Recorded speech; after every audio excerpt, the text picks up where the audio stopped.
Bonjour les enfants, c'est mon tour de vous faire un petit coucou pendant ces vacances. Sachez que vous me manquez énormément. Je languis qu'on retourne en classe tous et qu'on puisse apprendre comme d'habitude. C'est facile pour personne, pour vous je sais que c'est très compliqué. Pour vos parents j'imagine encore plus. Et pour Madame Fidry et moi c'est pas tous les jours facile.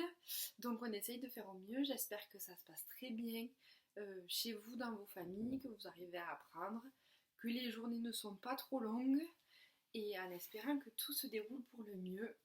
Euh, j'ai eu quelques petites photos ou vidéos que vous m'avez envoyées de certains d'entre vous pour le défi chaussettes, pour les défis printemps, quand vous avez envoyé à Madame Fidry les dessins des chats. J'ai pris beaucoup de plaisir à vous revoir et donc je vous fais d'énormes bisous et j'espère à très très vite.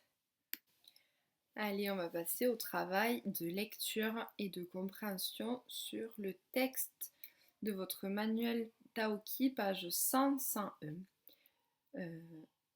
Essayez de le lire avant, tout seul, jusque là où vous pouvez, et ensuite on reprend et on voit ensemble. Je vais vous le lire et on va travailler un peu dessus.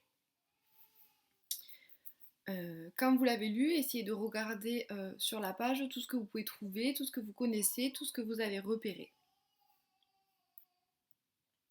Première chose à repérer, donc l'illustration, il n'y en a qu'une. Ici, c'est un dessin. Alors, on voit des petits motifs marrons qui peuvent ressembler à, je sais pas, des arbres, des sucettes, on ne sait pas trop encore. Avec des petits traits marrons, pareil, on ne sait pas trop ce que c'est.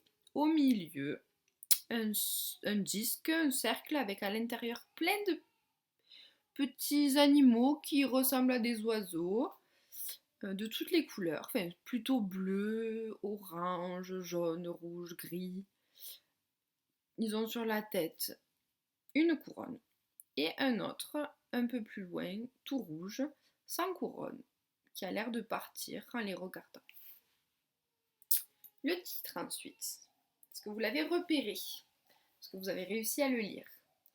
Donc pour le repérer, là en plus il est d'une couleur différente, c'est souvent au début, enfin c'est toujours au début, et c'est plus gros que le reste. Il était plusieurs fois une forêt. Alors là, ça nous indique en plus quelque chose puisque ça commence par il était plusieurs fois. Ce qui nous fait penser un petit peu à il était une fois, le début des contes. Donc là, on nous indique un petit peu que ça va être une histoire en tout cas. Ensuite, le texte de l'histoire. Donc il est en deux parties. Une première partie sur la page de gauche au-dessus de l'illustration et ça continue sur la page de droite.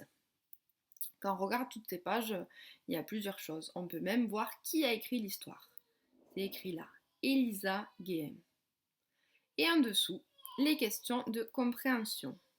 Donc il y en a 4. Et moi, je vous en ai rajouté ensuite 2, mais on verra ça tout à l'heure. En ce qui concerne le vocabulaire un petit peu difficile, dans le manuel nous explique une expression, aller et venir à sa guise. On nous dit se promener, voilà, aller et venir à sa guise, aller et venir, donc c'est venir, repartir, à sa guise, ça veut dire exactement comme il veut, donc il vient, il repart, personne ne lui dit rien.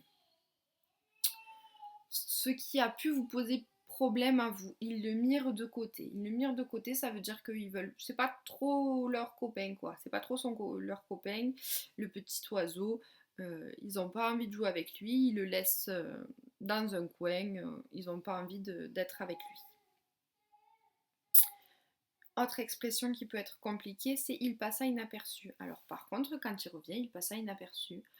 Personne n'a envie de le mettre de côté, en fait personne ne le calcule vraiment. Voilà, personne ne le remarque.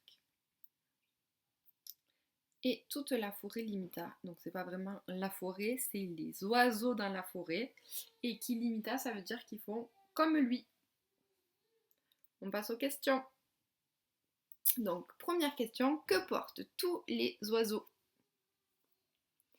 Deuxième question, pourquoi l'oiseau qui arrive est-il mis de côté? Et quelle est son émotion à l'oiseau à ce moment-là? Donc on peut avoir une petite idée quand on regarde l'illustration. Je vous rappelle qu'on parle donc de cet oiseau-là.